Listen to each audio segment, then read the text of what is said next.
वृश्चिक राशीच्या व्यक्तींनो, आजचा हा संदेश तुमच्यासाठी साधा नाही. अमावस्येनंतर तुमच्या आयुष्यात काही अशा घटना घेऊन येत आहे ज्यामुळे तुम्हालाही क्षणभर आश्चर्य वाटेल.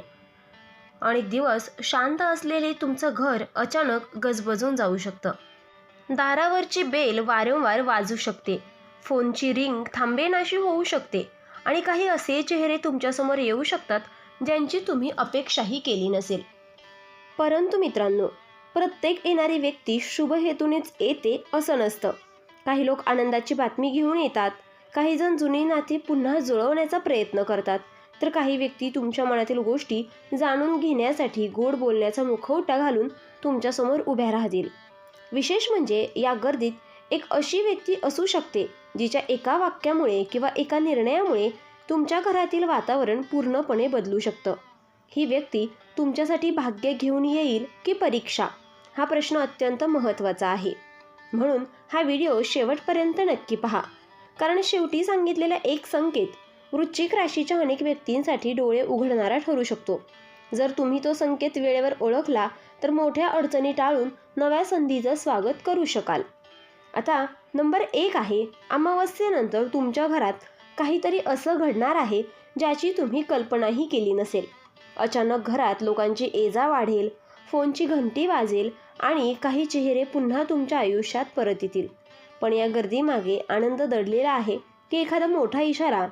कोणावर विश्वास ठेवायचा आणि कोणापासून सावध राहायचं? शेवटी सांगितलेली गोष्ट तुमचं भविष्य बदलू शकते.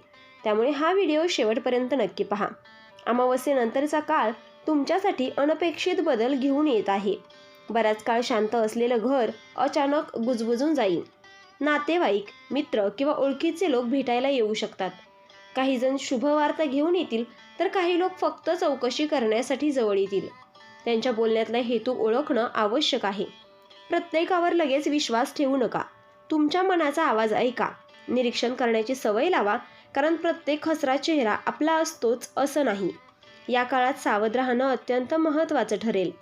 घरात एखाद्या शुभ कार्याची चर्चा सुरू होऊ शकते. लग्न कार्य, पूजा किंवा आनंदाचा प्रसंग येऊ शकतो.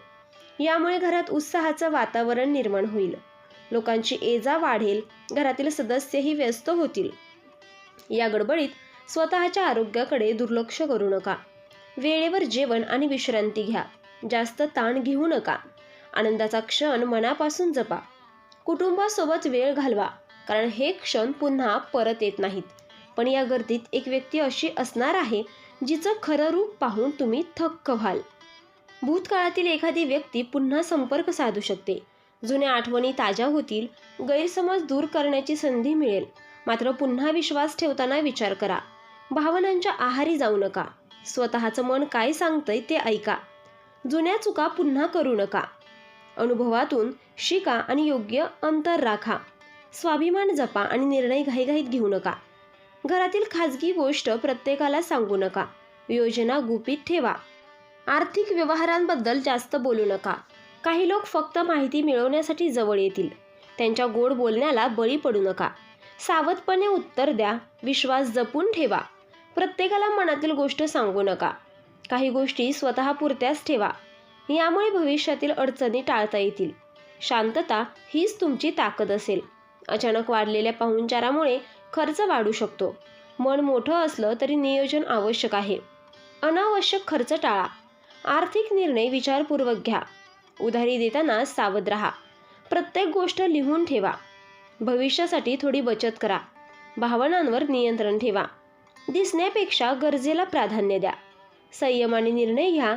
यामुळे आर्थिक स्थैर्य टिकून राहील. या काळात एखादी व्यक्ती तुमच्याकडे मदतीसाठी येऊ शकते. तिची परिस्थिती पाहून तुमचं मन हेलावून जाईल. तुम्ही स्वभावाने मदतीचा हात पुढे करणारे असाल, परंतु प्रत्येकाला मदत करणं योग्य असेलच असं नाही. स्वतःच्या मर्यादा ओळखा. भावनांच्या भरात मोठे निर्णय घेऊ नका.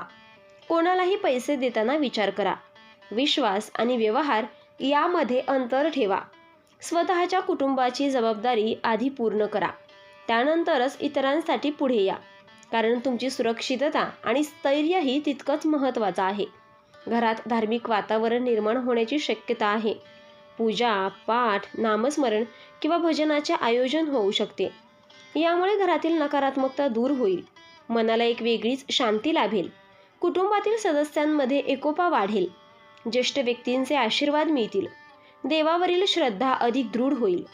घरात सकारात्मक ऊर्जा निर्माण होईल. काही काळापासून असलेला मानसिक ताण कमी होईल. मनातील भीती हळूहळू नाहीशी होईल. आध्यात्मिक शक्ती तुमचा आत्मविश्वास वाढवेल.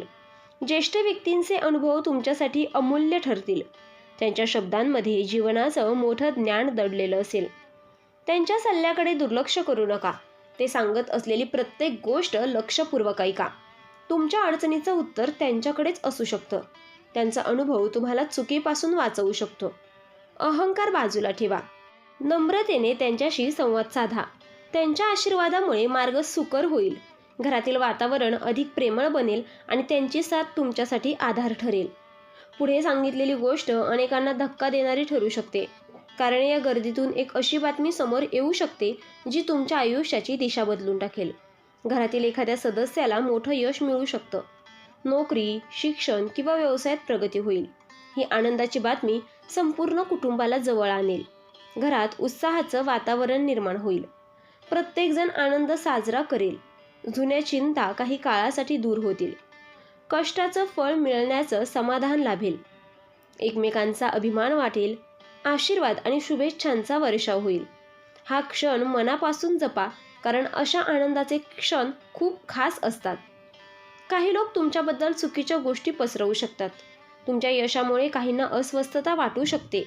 त्यांच्या बोलण्याकडे जास्त लक्ष देऊ नका, कारण प्रत्येक आरोपाला उत्तर देण्याची गरज नसते. वेळच सत्य सिद्ध करते. शांतता हीच तुमची सर्वात मोठी ताकद असेल. रागावर नियंत्रण ठेवा. संयमाने परिस्थिती हाताळा. तुमची चांगली कर्म तुमची ओळख बनतील. सत्य कायम विजयी होतं, म्हणून स्वतःवरचा विश्वास कधीही गमावू नका. अचानक वाढलेल्या जबाबदाऱ्यांमुळे थकवा जाणवू शकतो. पाहुणचार आणि घरातील कामं वाढतील. प्रत्येक गोष्ट एकट्याने करण्याचा प्रयत्न करू नका. कुटुंबातील सदस्यांची मदत घ्या. स्वतःला थोडा वेळ द्या. मन शांत ठेवण्यासाठी विश्रांती घ्या. अतिविचार करणं टाळा. प्रत्येक गोष्ट नियोजनबद्ध करा. यामुळे तणाव कमी होईल. संयम राखणं अत्यंत आवश्यक ठरेल. शांत मनाने घेतलेले निर्णय योग्य ठरतात. आता ती सर्वात महत्त्वाची सूचना आहे, जी दुर्लक्षित केली तर नंतर पश्चाताप करण्याची वेळ येऊ शकते. घरातील महत्त्वाची कागदपत्रे सुरक्षित ठेवा. आर्थिक व्यवहार तपासून करा. कोणत्याही कागदावर न वाचता स्वाक्षरी करू नका. दागिने आणि मौल्यवान वस्तूंची काळजी घ्या. निष्काळजीपणा महागात पडू शकतो. लहान चूक मोठी अडचण निर्माण करू शकते. प्रत्येक गोष्टीची खात्री करून घ्या. विश्वासासोबत सावधगिरीही आवश्यक आहे. घाईघाईने निर्णय घेऊ नका. वेळ घेऊन विचार करा. यामुळे भविष्यातील त्रास टाळता येईल. अनपेक्षित भेटी अनेकदा नवीन संधी घेऊन येतात. एखाद्या व्यक्तीमुळे कामाची नवीन दिशा मिळू शकते. व्यवसायात फायदा होऊ शकतो. नवीन ओळखी भविष्यासाठी उपयोगी पडतील. मन मोकळं ठेवा. बदलांना घाबरू नका. प्रत्येक अनुभवातून काहीतरी शिका. स्वतःची क्षमता ओळखा. आत्मविश्वास वाढवा. योग्य संधीचा फायदा घ्या, कारण नशीब धाडसी लोकांची साथ देतं. परिस्थिती कितीही कठीण असली तरी घाबरू नका. ईश्वरावर विश्वास ठेवा. श्रद्धा आणि संयम कायम ठेवा. प्रत्येक अडचणीतून मार्ग निघतो, त्यामुळे नकारात्मक विचार दूर ठेवा. सकारात्मकतेचा विचार करा आणि कुटुंबासोबत वेळ घालवा. मनातील भीती देवाच्या चरणी अर्पण करा. तुमचं ध्येय तुम्हाला पुढे नेईल. आशा कधीही सोडू नका. उद्या नक्कीच अधिक सुंदर असेल.